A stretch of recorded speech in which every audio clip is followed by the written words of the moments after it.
오늘 교회에서 또 가정에서 예배드리는 우리 믿음의 가족들을 환영합니다. 우리 좌우를 한번 인사하십시다. 반갑습니다. 예배에 집중합시다. 사랑하고 축복합니다. 네. 코로나19는 온 세계인의 일상을 바꾸어 놓았습니다. 특별히 신앙생활하는 그리스도인들의 삶에도 큰 영향을 가져왔습니다. 한국교회는 이 땅에 복음이 들어왔을 때에 모이는 예배를 굉장히 중요시했습니다. 그러나 코로나19 때문에 교회는 모이는 일에 어려움을 당하게 되었습니다. 모이는 예배에 대한 근간이 흔들리게 되었습니다. 그래서 온라인 예배가 급부상하게 되었고, 이로 인해서 교회마다 텅 빈 예배당을 바라볼 때에 냉랭하기만 했고, 그 모습을 바라보는 목회자의 마음은 가슴이 미어지기도 합니다. 우리가 사회적인 거리두기와 함께 잘 대처했음에도 불구하고 몇 주 전에 서울 이태원에서 그 클럽에 모인 전국적인 젊은이들 때문에 또 우리가 긴장을 하게끔 하고 있습니다. 중앙방역대책본부에 의하면 이태원 클럽 감염자 가운데 36%가 무증상이었다고 합니다. 그만큼 증상이었기 때문에 굉장히 추적하기가 어려운 상황에 놓였습니다. 그래서 2주가 지나봐야 이에 대한 결과들을 우리가 좀 예측할 수 있다고 하니까 지금은 그런 시간이니까 철저하게 우리가 마스크 착용하고 손 씻기 하고 생활 속 거리두기로 대처하는 것이 지혜로운 방법입니다. 갑작스러운 국가의 전환으로 우리에게 들려오는 소식은 두려움이었고 걱정거리였습니다. 식당과 가게와 모이는 곳에는 사람들이 발길을 뚝 끊었고, 그리고 급기야 교회에 가서 예배드리는 기쁨마저 빼앗아버리고 말았습니다. 교회에 자유롭게 갈 수 없다는 것이 얼마나 아픈 일인지 우리가 코로나19를 통하여서 새삼 알게 되고, 주일날 함께 예배드리며 서로 식사하고 대화하는 그 시간이 얼마나 축복이었는지를 새삼 느끼고 깨닫게 되는 시간이기도 합니다. 이렇다 보니 주일마다 성도들과 함께 찬양하고 기도하는 것이 그리워지기도 합니다. 우리 속히 그날을 기다리고 함께 우리가 교제하고 떡을 떼며 마음껏 찬양할 수 있는 그 시간이 되도록 기도하면 좋겠습니다. 예수님이 뽑은 그 제자들과 함께 공생의 3년 동안 늘 같이 하셨습니다. 동거동락하시면서 그들과 함께 교제하며 말씀을 가르치고 훈련하셨습니다. 그런데 이제 곧 사랑하는 제자들과 헤어져야 하는 시간이 다가오고 있습니다. 제자들은 예수님께서 십자가에 달려 돌아가신다는 것을 들었지만 깨닫지 못합니다. 예수님은 당신이 돌아가시고 나면 제자들이 두려워할 것을 아셨습니다. 그래서 요한복음 14장에 보면 근심하지 말라라고 말씀하시면서 제자들을 위로하시기도 합니다. 그러면서 예수님은 보혜사 성령님을 소개하십니다. 진리의 성령이 오시면 그가 너희를 진리 가운데로 인도하시리라 라고 말씀하시면서 제자들에게 계속해서 말씀합니다. 예수님의 고난과 죽음, 그리고 부활, 그리고 성령이 오셔서 하시는 모든 사역은 하나님의 구원 계획 가운데 예정된 사건입니다. 오늘 본문에 보니까 예수님과 제자들 간의 대화 가운데 특별히 우리의 마음을 끄는 반복되는 대화의 표현들이 나와 있습니다. 우리가 읽어서 알겠지만 한번 찾아볼까요? 예수님과 제자들의 대화 중에 반복하여 등장하는 표현입니다. 우리 16절 한번 읽어보겠습니다. 16절 시작. 조금 있으면 너희가 나를 보지 못하겠고 또 조금 있으면 나를 보리라 하시니. 아멘. 17절 보세요. 제자 중에서 서로 말하되 우리에게 말씀하신 바 조금 있으면 나를 보지 못하겠고 또 조금 있으면 나를 보리라 하시며, 이렇게 또 말씀합니다. 19절 넘어가서 한번 같이 읽어볼까요? 19절 시작. 예수께서 그 묻고자 함을 아시고 이르시되 내 말이 조금 있으면 나를 보지 못하겠고 또 조금 있으면 나를 보리라 함으로 서로 문의하느냐. 아멘. 이 반복되는 표현이 무엇입니까? 조금 있으면 나를 보지 못하겠고 또 조금 있으면 나를 보리라. 이 계속해서 반복됩니다. 이 말을 왜 예수님께서 반복해서 하실까요? 여기 조금 있으면 나를 보지 못하겠고 이 말씀은 예수님의 죽음을 말씀하는 의미의 내용입니다. 또 조금 있으면 너희가 나를 보리라는 것은 예수님께서 십자가를 지시고 죽으시지만 다시 부활하시겠다는 약속을 담고 있는 말씀입니다. 그래도 예수님의 말씀을 이해하지 못하는 제자들이었습니다. 오늘 본문의 제자들의 마음입니다. 그래도 몰라요. 예수님이 어떻게 합니까? 제자들의 이해를 돕기 위해서 비유 하나를 말씀하기 시작합니다. 여자가 해산하는 비유를 말씀합니다. 21절 한번 읽어볼까요? 우리 21절 시작. 여자가 해산하게 되면 그 때가 이르렀으므로 근심하나 아기를 낳으면 세상에 사람 난 기쁨으로 말미암아 그 고통을 다시 기억하지 아니하느니라. 아멘. 아마 여자 성도들 가운데 아기를 낳아본 분들은 21절 말씀을 읽을 때에 굉장히 이해가 빠를 것입니다. 그렇죠? 아기를 낳아본 여자분들은 이 말씀이 그대로 가슴에 여과 없이 들어와서 아 그래 맞아 라고 하는 동의를 하실 것입니다. 아기를 낳아본 여자들은 쉽게 이해하죠. 그래서 여자들은 말합니다. 남자들이여 아기를 안 낳아봤으면 그 고통에 대해서 말하지 마세요. 맞습니까? 맞아요. 아기를 낳아보지 않는 남자들은 그 해산의 고통을 이해하지 못합니다. 머리로는 이해해도 지식으로는 이해해도 마음으로 피부로 몸으로 와닿는 경험은 철저하게 이해하지 못합니다. 과거에는 출산할 때 남편이 밖에 있었는데 요즘은 출산할 때 남편도 같이 들어가서 서로 그 고통을 보고 또 함께 손잡아 주기도 하죠. 그렇더라도 남자들은 해산의 고통을 몸으로 다 체험할 수는 없습니다. 본인이 아니니까. 여자가 해산하게 되면 근심하나 아기를 낳으면 세상에 사람 난 기쁨으로 말미암아 그 고통은 다시 기억되지 아니한다라는 말씀입니다. 해산의 고통 끝에 얻은 기쁨으로 말미암아 그 생명이 얼마나 귀하다는 것을 말씀하는 내용입니다.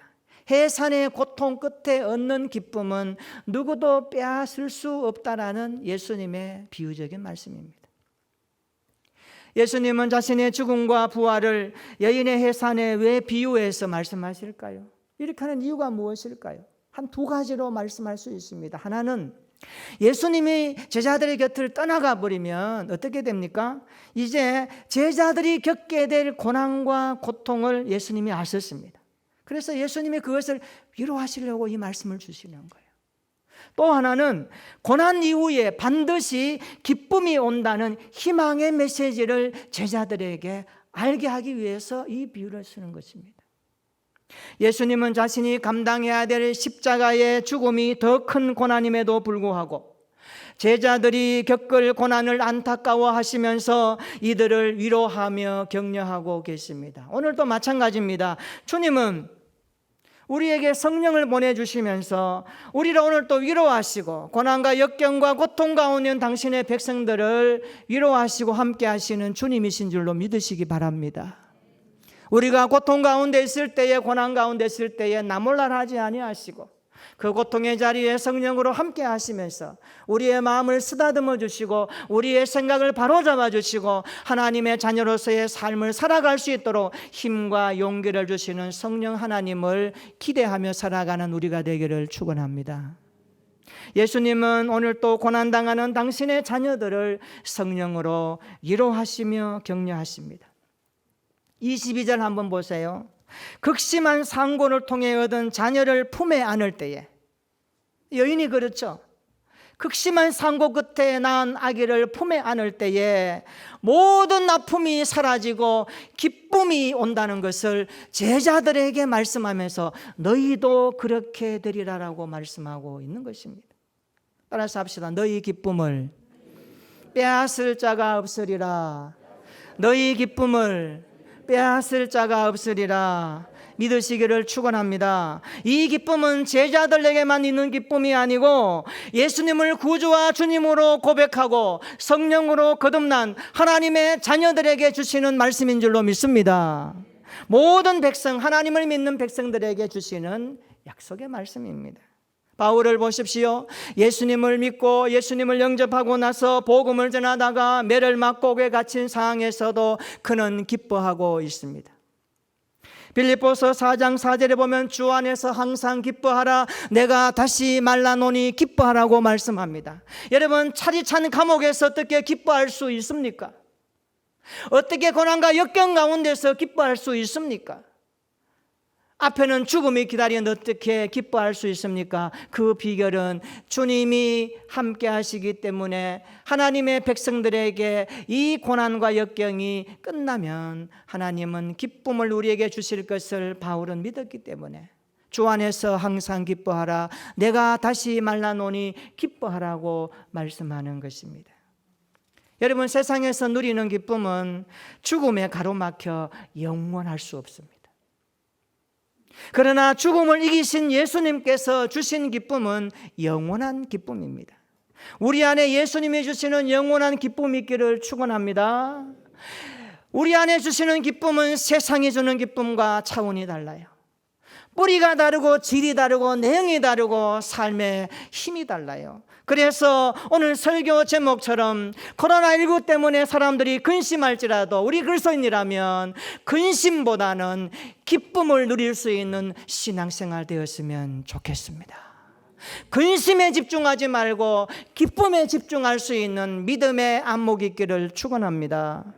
그리스도인은 영원한 기쁨을 누리는 일에 집중해야 합니다. 다시 오실 그리스도를 기다리며 이 땅의 근심보다는 주님께서 주신 기쁨에 집중할 수 있기를 축원합니다. 한번 돌아보십시다. 내 삶에서 주님께서 주시는 기쁨보다 때로는 근심이 앞서가지는 않습니까? 지금 고난당하는 것 때문에 영원한 기쁨의 가치가 훼손되어 있지는 않는지요? 십자가 해산으로 낳은 하나님의 자녀라고 하면서도 근심으로 살아가지는 않는지요? 오늘 코로나19가 우리에게 모든 것을 빼앗아간다 할지라도 주님이 주시는 기쁨은 빼앗기지 않기를 주님의 이름으로 축원합니다. 누구도 빼앗을 수 없는 주님의 기쁨이 우리 안에 충만하게 있기를 축원합니다. 그렇다면 오늘 말씀처럼 근심보다는 기쁨을 누리기 위해서 우리가 무엇을 해야 될까요? 오늘 예수님은 제자들에게 이 기쁨을 말씀하시면서 몇 가지로 그들에게 실천적인 내용을 말씀하고 있습니다. 첫째는요, 근심보다 기쁨을 누리기 위해서는 따라서 합시다. 근심이 변하여 기쁨이 된다는 약속을 믿으라. 근심이 변하여 기쁨이 된다는 약속을 믿으라고 말씀하고 있습니다. 20절 한번 읽어볼까요? 우리 20절 시작. 내가 진실로 너희에게 이르노니 너희는 곡하고 애통하겠으나 세상은 기뻐하리라.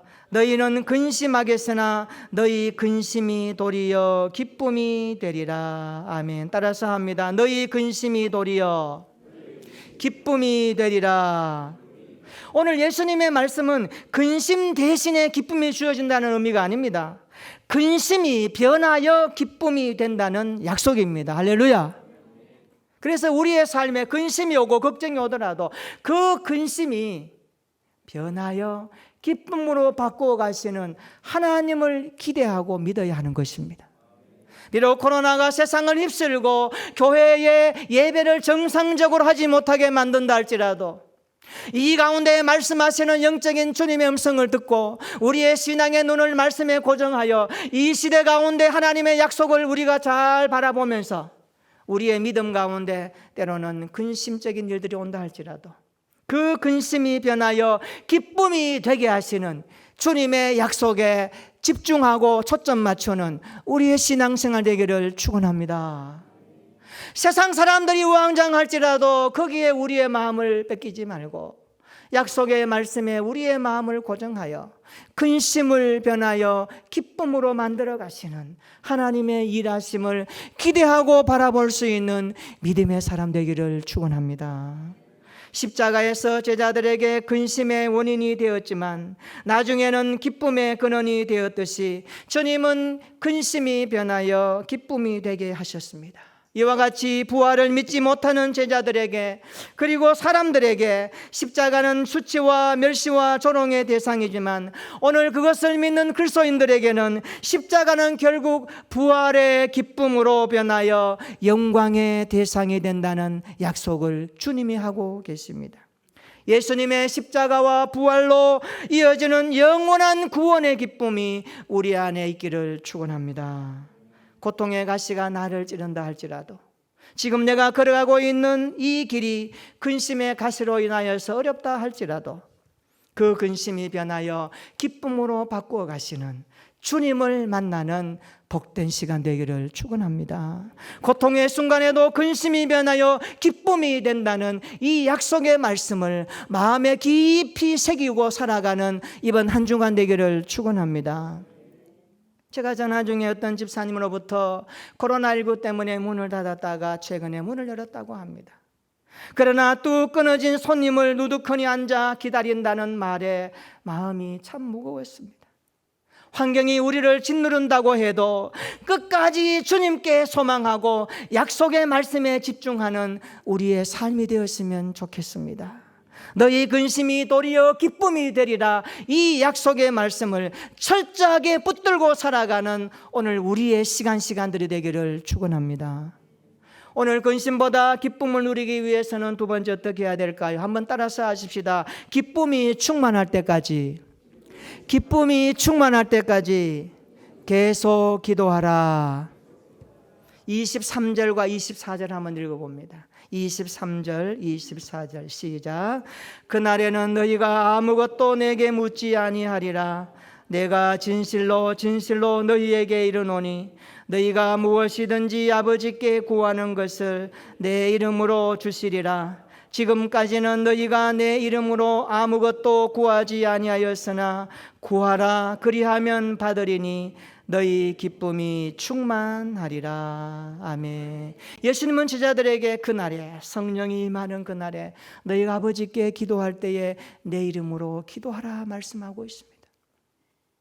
참 놀라운 것은 주님은 제자들에게 십자가를 지시고 죽음의 길로 달려가는 그 과정 속에서 제자들을 그냥 두지 않았습니다. 제자들 향하여서 말씀하시고 준비하게 하시고 그들에게 약속하시면서 너희가 근심이 있을지라도 조금 후면 기쁨이 오리라. 해산의 고통을 당하는 어머니가 그 고통이 있을지라도 아이를 낳는 생명의 기쁨이 그 모든 근심과 고통을 사라지게 하듯이 너희가 바로 그런 기쁨을 맛보리라 말씀하시면서 예수님은 성령에 임하는 그날에 아버지께 그리스도의 이름으로 구하면 기쁨이 충만하도록 받는다라고 말씀하고 계십니다. 구하라, 그리하면 받으리니 너희 기쁨이 충만하리라. 따라서 합시다. 구하라, 그리하면 받으리니 너희 기쁨이 충만하리라. 이 말씀을 마음속에 새기십시오. 구하라, 그리하면 받으리니 너희 기쁨이 충만하리라. 구하라, 그리하면 받으리니 너희 기쁨이 충만하리라. 24절에 구하라이라는 이 단어가요, 아이테이테라는 단어인데 제가 찾아보니까요 현재형으로 되어 있습니다. 현재형으로. 다시 말하면 계속적으로 현재 구하라는 말씀이에요. 한 번 기도하고 끝나지 말고, 한 번 구하고 끝나지 말고, 성도는 기쁨이 충만할 때까지 계속적으로 기도하라는 말씀입니다. 시편 16편 11절에 다윗이 말합니다. 주의 앞에는 기쁨이 충만하다고 그는 노래하고 있습니다. 주님 앞에 있는 기쁨이 충만한 이것을 누가 누릴 수 있습니까? 내 안에 주님의 기쁨이 충만할 때까지, 그 충만한 주님의 약속의 말씀이 우리가 기도함으로 하나님이 주신다고 하셨기에 너희는 구하라 그리하면 받으리니 너희 기쁨이 충만하리라 약속하고 계십니다. 기쁨을 위해 기도할 수 있기를 축원합니다. 근심이 있습니까? 염려가 있습니까? 기도하시기를 바랍니다. 기쁨이 충만할 때까지, 근심이 변하여 기쁨으로 바꾸어지는 하나님의 작업하심을 체험할 때까지 부르짖어 기도하고 말씀을 붙들고 기도하며 무시로 성령 안에서 길을 가다가도 운전하다가도 내 안에 영혼의 노래로 간절하게 주님의 약속을 붙들고 기도할 때에 충만한 주님의 기쁨이 우리 안에 머물러 계실 줄로 믿습니다. 오늘 이 말씀을 붙들고 이번 한 주간도 세상에 여러 가지 근심과 염려가 있을지라도 거기에 눈 돌리지 말고 약속의 말씀을 붙잡고 하나님 앞에 기도하여 구하라 내 기쁨이 너희 안에 충만케 하리라 약속의 말씀이 우리의 마음에 새겨지고 경험되는 한 주간 되기를 축원합니다. 요한복음 15장 11절에 나오는 말씀처럼 포도나무에 붙은 가지처럼 주님의 이름으로 기도할 때에 우리 모두가 그 주님이 주시는 기쁨으로 충만한 삶이 되기를 예수님의 이름으로 축원합니다. 내 기쁨이 너희 안에 있어 너희 기쁨을 충만하게 하려 함이라. 할렐루야.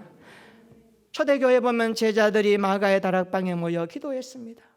성령이 임하면서 그들의 마음에 기쁨이 찾아오기 시작했습니다. 두려움이 떠나가 버렸습니다. 걱정이 사라져 버렸습니다. 사도행전 2장 46절에 그날의 일을 경험한 이들의 삶을 이렇게 기록하고 있습니다. 날마다 마음을 같이하여 성전에 모이기를 힘쓰고 집에서 떡을 떼며 기쁨과 순전한 마음으로 음식을 먹고. 여러분 한번 보십시오.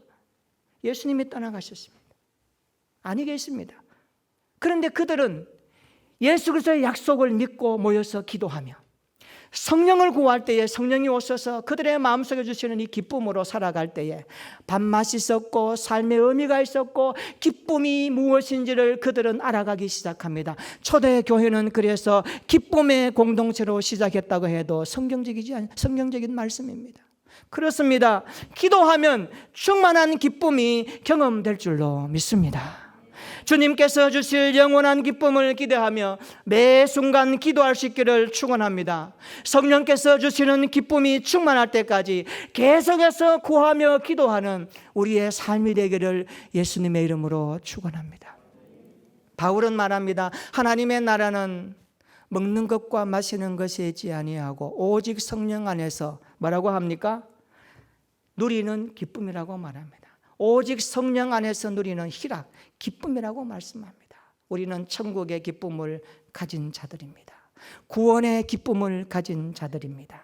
주님께서 주실 이 기쁨을 날마다 마음속에 새기고 하나님께서 그리스도를 통하여서 십자가로 말미암아 부활의 영광 기쁨을 우리에게 주셨듯이 이 영원한 기쁨이 우리 안에 이번 한 주간도 충만하게 자리 잡고 비록 코로나19가 우리에게서 많은 것을 앗아갔다 할지라도 주님이 주시는 이 기쁨만큼은 빼앗기지 않는 우리의 신앙이 되기를 축원합니다. 여러분 근심이 변하여 기쁨이 된다는 약속을 믿으시기를 축원합니다. 그리고 이 약속의 말씀을 붙들고 기쁨이 충만할 때까지 계속적으로 기도할 수 있기를 축원합니다. 그래야 이번 한 주간도 근심보다는 기쁨을 누리는, 근심이 변하여 기쁨으로 바꾸어 가시는 주님의 일하심을 탁월하게 경험하여 그 주님의 은혜를 찬양하고 노래하고 감사하며 이번 한 주간도 성령과 함께 동행하는 우리 교회 모든 믿음의 가족들 되시기를 예수님의 이름으로 축원합니다. 아멘. 우리 한번 기도하십시다.